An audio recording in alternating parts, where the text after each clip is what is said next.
Alright guys, I hope you're all doing well, and welcome to the showdown between the Tomb Kings and Kislev. It's going to be myself with Khatep facing off against Subutai, who's going to be rocking Rasputin here on the road to Talabheim, a relatively big open map with a little bit of terrain on the sides and the peripheries of Objective 3 and 1. Certainly makes for a pretty good shooting gallery map. Now, as far as my build goes, it is going to be chaff in the front line. Kislev has a monstrous front line, and Tomb Guard halberds are pretty good against them, but I like to use the Skeleton Spearmen to absorb the initial shooting, initial charges, and the pressure, and then bring in the Tomb Guard halberds as a bit of a tertiary piece. So entire front line is going to be Skeleton Spears. In the secondary row, we have Ushabti Grapos. I think the best unit on the Tomb Kings roster. Super solid against a lot of what Kislev does, right? Huge armor-piercing shots against their cavalry, their infantry, their single-entity models.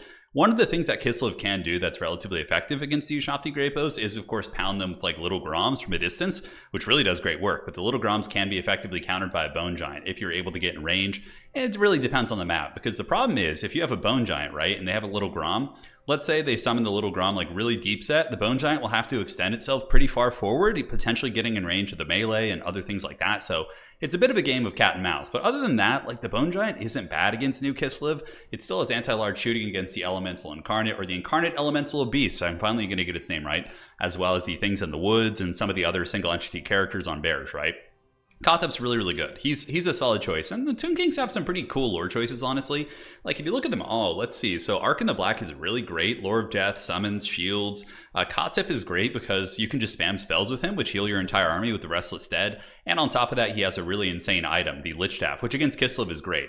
It increases the cooldowns of all enemy characters and heroes and whatnot by 15 seconds. So things like the Patriarch's healing, Rasputin's buffs, the ice magic, all that is going to have cooldown increases. So you can really, really shut down their timings. And yeah, you just spam the cheap spells, basically. The back Tomb Guard halberds, I think these are the quintessential infantry unit against Kislev. Solid armor piercing, good defensive stats. They can get in the melee, grind with Kossars, and usually actually win that fight in a really sustained grind. So that's mostly it for my army. Now for Subutai, he's going to be rocking Old Rasputin, and we do have a Hag of Witches as well. So the Witch Hag going to be spamming Flock of Doom, which is good. Flock of Doom is good against skeletons, and also it can summon things in the woods. So summoning these guys behind my front line, using them to potentially chase down things like Ushabti Grapos is a very, very good play and very powerful as well. But on that chariot, certainly got to worry about being sniped. Armored Kossars into the sunset with more Kossars, with bows in the secondary row, and I would imagine some light cavalry will be coming out relatively soon to maybe pressure my backfield. So one of the other call-ins that is amazing here, obviously Tomb Guard halberds are very good. We talked about that, are Screaming Skull catapults. They're a really consistent damage-dealing ranged piece that has armor piercing and can pound through the armored Kossars, because the frontline fight typically is going to be heavily favored for Kislev in most matchups. They're very, very strong. They're hybrid shooting in tandem with their great stats, and now that they can call in these very cheap things in the woods, it really makes the front line super hard to beat. These guys are fast, they're furious, they have good armor piercing. If they catch a new Ushabti Grapo, they can tear through its armor, and you really got to watch out for that. Granted, light cavalry are a very good counter against things in the woods, and that's one thing that Tomb Kings do pretty well, is they have Nehekar horsemen, skeleton horsemen, things like that. Even Carrion, but Carrion not so much. Their damage output really isn't up to the task. So battle's going to be getting underway here in just a second. The Kislev force is advancing, and I'm going to be getting control of Objective 1. Middle objective probably going to go to Kislev, and I believe the first catapult will be coming in soon, but my first two summons were Tomb Guard halberds. I figured I needed some sustainability, and Grand Khatep dropping the sick DJ beats down on the armored Kossars in the front. Not a bad one to have bound there. Bone Giant going to be unleashing some fat shafts at the Hag Witch. The Hag Witch, of course, a pretty ideal target, and she dodges it. Matrix Hag right there, able to get away from that shot. But yeah, we're just going to kind of stick on that Hag, and if we get the kill on her, that's great. But Spheres do have more cap weight than the Hag. Ushabti Grapo doing a little bit of damage. Bows in the back shooting into my skeletons, but they do have Silver Shield, so they're going to be pretty resilient against this type of focus fire. And you can see Kislev is really using its infantry to bully us back, claiming control of two objectives initially. But now we just start trying to value trade, basically. So Catapult's now leaning in, one shot, and hits pretty directly on the Kossars. Snow Leopard is a good call-in. Pretty annoying anti-large piece. Can definitely sweep into my backfield and hunt down those high-value targets like the Bone Giant. Khatep's on foot, so a little bit trickier. But old Kostalton, got to be relying on his healing, moving into the backfield, battling the Ushabti Grapos. Tomb Guard halberd's able to intercept him, but on his bear, he should be able to move away. But remember, we're spamming cheap spells this entire time. Right now, you do see the incantation of Righteous Smiting going down, increasing the missile damage to 725. So if that shaft is able to hit, it's going to do fat damage on that Hag Witch. Hag Witches have an insane HP pool, though. It's pretty nuts. But here, Halberd's doing some effective trading, but that Snow Leopard effectively sticking in my backfield, shutting down the Chosen of the Gods. In response, we do use Nero's Incantation of a protection here to give them physical resist, although does that Snow Leopard do magic damage? I'm not sure. No, just frost damage. It is going to be helping against that. Khatep getting in there with his Pimp Cane, trying to do his thing, but the Hag Witch getting pounded pretty hard by that Bone Giant. I really do like the Bone Giant pick here for sure. But front line, Skeleton Spears crumbling down, Skeleton Spears on their way out. Tomb Guard Halberds very resilient in combat, holding up well. Able to battle these Kossars, like I said, and also a useful tool against some of the other big threats. But now there's pretty scary backfield pressure. The things in the woods have come from the woods, and they're going to be unleashed on my Bone Giant backfield under heavy duress here, as we do see another unit of things in the woods popping in there. Catapult still blasting away, Tomb Guard Halberds moving up, and this was actually a nice catch, and funnily enough, he does have his healing ability, which of course is just the Salak's Lullaby, but due to the fact that I was spamming Chief spells, he wasn't able to cast it when he wanted to, right? So that was working out pretty well for us. So Bone Giant was getting crumped pretty hard. We do respond with Nehekar Horsemen to come in, and like I said, light cavalry are excellent at dealing with things in the woods. So Horsemen move in, 38 weapon strength. They're going to be able to pin these units down, and the Bone Giant could even turn and fight and help out now. Kind of like a Walmart Giant. It doesn't have the best stats, but still 400 weapon strength. And now we're moving in some spears as well. So hopefully we'll be able to stabilize, slapping that bad boy in guard mode. Big shot downtown. The Hag matrixes that shit once again. Subutai with some very clean micro right there is able to dodge it. As far as the objectives go, objective 1 under our control. We have some skeleton warriors there, and double catapults are now out on the field. So the Screaming Skull catapults, I know I need to wear down the armored Kossars and get a big value lead if I want any chances of winning this game against Kislev. Also, the fact that Rasputin got beat up was quite nice. Things in the woods jumping on top of the Ushapti Great Bows here as more Nehekar horsemen come out of the backfield, getting ready to run those bad boys down.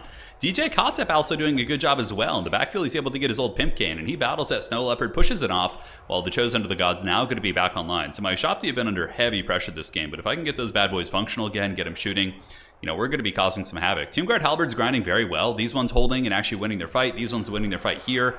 And on the far side of the battlefield, we do use an Ushapti summon to help shut down these Kossars. And this should be a pretty good win for us. The Ushapti plus the Skeletons, I think we'll be able to overwhelm the Kossars on the flank.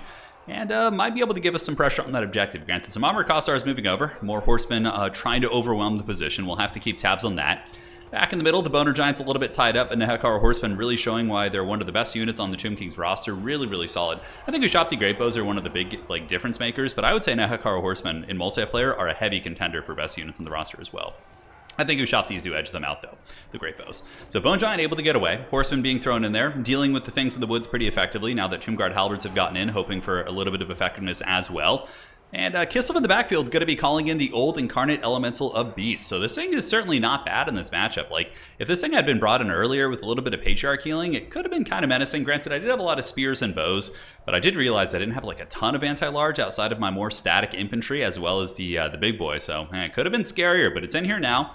Catapult still pounding away, wearing down the Kossars, triggering their Buy Our Blood to clear them off objectives over the course of a long game. And here are the armored Kossars with great weapons. Just, man, that Ushapti summon is such value. It was able to take out one unit and stays long enough to help get through this armored unit, which normally my horsemen and skeleton spears would probably do almost no damage against. So overall, the armored Kossars on this flank are going to be crumped down. And now the big Elemental Incarnate, or Incarnate Elemental, we're going to get it right eventually. I don't know why. Elemental Incarnate sounds cool to me, but it is what it is. So Armored Kossars getting worn down here. They are, of course, why are they still wavering? Now they're at negative 31, so they're going to break properly. Spears will do okay, but the Mortis Engine effect on the Incarnate Elemental here is going to be able to just pound down my cheap infantry. And we are down on points, but not by that much. And both Ushapti Great Bows are online. In the backfield, we use some carrion to chase down some annoying things in the woods that did rally in the Shadow Realm. Halberds moving up here against the Armored Kossars, and more Halberds are sweeping up towards these bad boys as well. And old Rasputin was able to stabilize. He does have a couple abilities that heal him when he's very low. I don't think that Subutai brought them, but the other Patriarch is probably providing healing now. You can see the healing cap is approaching now that I've kind of run out of Winds of Magic. I was spamming spells the entire game, so they're able to do a little bit more. I think I had enough for like 2 spells maybe. But Nero's Incantation goes down, giving physical resist to the Bone Giant. Going to be pulling that bad boy back while Khatep lurks in the trees. Catapults still rain in hot fire, and now the Kislevite forces are looking really thin on the front line. The infantry have been getting bombarded. Here you can see the Tomb Guard Halberds, a very viable choice. Like, honestly, just one of the more solid choices in this matchup, right? Because Kislev is going to be armor, they're going to be range, which your Silver Shields help against, and now there's going to be war sleds and things in the woods. And big monsters, right? So they just seem like the go-to backbone of your army. Skeleton Spears as a front line is nice for absorbing initial damage and not yielding too much value. But yeah, these guys really are the epicenter. So things in the woods do move in, but honestly, the Halberds probably going to be able to stand their ground and put up a good fight. Although these guys do have a bonus versus infantry, may be able to rip through them, but immediately see big damage going down. They already have lost like 10% of their HP as Nehekar warriors are moving up to the middle objectives. In the backfield, a little bit of trolling going down. Old Rasputin and the Patriarch chasing the Bone Giant, but they're not fighting on the objectives. My Grey Bows are still shooting pretty happily and tearing into the Armored Kossars in the front. On the flank point, though, I do end up losing this one. The Incarnate Elemental, proving why it's one of the best SDs. It's really good. I mean, it's only accrued a little bit of value, but its Mortis Engine is just dual crumbling my chaff units here, and it cares not for the spears. Looks like some Winged Lancers had made their way in as well. In the backfield, Kislev calling in more cavalry as the value lead is becoming pretty serious. Both sides do have access to healing, though, so he's going to be getting a little bit of a boost in terms of the value differential with his healing, but so am I. Tomb Kings have a lot of healing if you're spamming Warhammer Kara spells. All your infantry basically get healed for like 100 HP every single time you cast a spell, which is pretty substantial across an entire battlefield. Like, it adds up. It really, really does. Winged Lancers get a great charge, though. They're incredibly solid against Nehekar warriors, so they're going to be charging through once again. Lances couched for Urson. So they get in, doing some work, and wow, another big damage. Great cavalry unit. Their charge bonus is no joke. But we got halberds there, we got Khatep there as well, and we have a pretty good hold on these two objectives. In the backfield, more Nehekar warriors coming in. Unfortunately, the Winged Lancers do get a nice jump on the Ushabti Grey Bows. In the backfield, Rasputin was causing some havoc, and I'm creeping back on points now, and I should have enough to win on just 2 points. Granted, it's going to be a little bit tight, but we should be there as long as we don't lose it again. But Eyes of the Desert should be able to handle the Patriarch as well as Rasputin. I snuck them up. They do, of course, have Vanguard as well as Stock, so very good for creeping up. And I guess that was the other anti-large unit I had. If the Elemental Incarnate had come out earlier, they could probably come and shoot it with laser beams and then kill it in melee as well if need be. So yeah, you always want to bring them. Eyes of the Desert, another great unit. Tomb Kings are, I think, a very solid faction. Something that Kislev, I think, is going to be one of the strongest factions in the game. In my testing so far against them in early access, I found that Kislev dominates most factions with the exception of the Dwarves, the Tomb Kings, and there was a couple other ones that I think might have some okay matchups against them. Ogre Kingdoms, I don't know. I'd have to test that one. I suck at Ogres, so I can't really give you a good anecdote for that. But I think Dwarves and Kislev, or Dwarves and Tomb Kings will be pretty solid answers. Khatep can go fisticuffs with Kislev too. Like, Khathep's got some really good fundamentals there. Like, Crowmen can shut down a lot of their range, but the new ambushers are also very good. It's a stressful matchup for sure. One that I think is pretty intense. So objective 1 on our side, held by the spears. Objective 2 in the middle, going to be held by halberds and all that sort of fun stuff. The old Wolfheart's going to be popping out, looking to snipe Khatep, maybe some of those other pieces. The Elemental Incarnate here, kind of getting blasted down. It has accrued 500 value so far. Ambushers able to pound down the last of my Tomb Guard halberds here. Probably going to be disintegrating soon, although, man, that leadership on those guys, that is no joke. A couple infantry pieces on their way up. Rasputin's going to be unsummoned. I did notice it at the last second and tried to charge him to disrupt it and get a route off the battlefield, but good withdraw there. And now that withdraw is 10 seconds, I feel like there's time to counterplay it, and it's a little bit better. It makes more sense. But yeah, the Incarnate Elemental routed off, I think. No, it's still hanging in there. I think, is it unbreakable? I think it can be broken, that's right. But when it does get low, below 25%, I know that its Mortis Engine turns off, so it's no longer going to be able to drain infantry. Therefore, it becomes like kind of an inefficient monster against troopers at that point. Catapults pounding into the Wolfhearts here, which are just such a great unit. They're going to be a staple, I think, like an auto take. The fact that they have 100 range net that has 2 charges and they have like huge killing power is nuts. I think every Kislev player is going to be, going and bringing those guys into battle. Over on objective 3 here, Skeleton Spears up on the point, and a couple Nehekar Horsemen going to ride down these Kossars. Now we have that triple cap. Looks like we got the capture weight here to roll this one. And Kislev is pretty behind on value. Wolfheart's being pushed back. And here, it's basically going to be GG as our Horsemen do clean those bad boys up. The Wolfhearts get pushed back. And, Tomb Kings, they haven't gotten any DLC. Not really too many updates. But, man, they got really solid roots. And I think last season, as we end this current, we're ending this current season on Total Tavern in the tournament circuit. I think Tomb Kings are setting like around 50%, like 52, 53%, which is great. It's a well-balanced faction that's really dynamic, and sure, they have a couple hard matchups, but overall, I think they really do bring a lot to the table. So Kislev trying to scrap back here. Subutai certainly didn't hear no bell, but at that point, it's going to be game. So yeah, fun stuff. I have yet to explore factions that do really well against Kislev, honestly. We talked after the game and we both agreed that his build wasn't optimal. Bringing the Hagwitch on a very snipeable piece, like probably cutting Rasputin and just getting an Ice Witch or something with Icebane's Kiss to kill my Tomb Guard halberds, and going even wider with like infantry would be harder for me to stop for sure. But the Bone Giant was able to accrue good value. Shopti Grey Bows didn't do bad at 1,700 apiece. Tomb Guard halberds 600 and 700 here, not bad at all. And these ones got 22 catapults, both did great. Overall, the build felt like a pretty well-oiled machine for sure.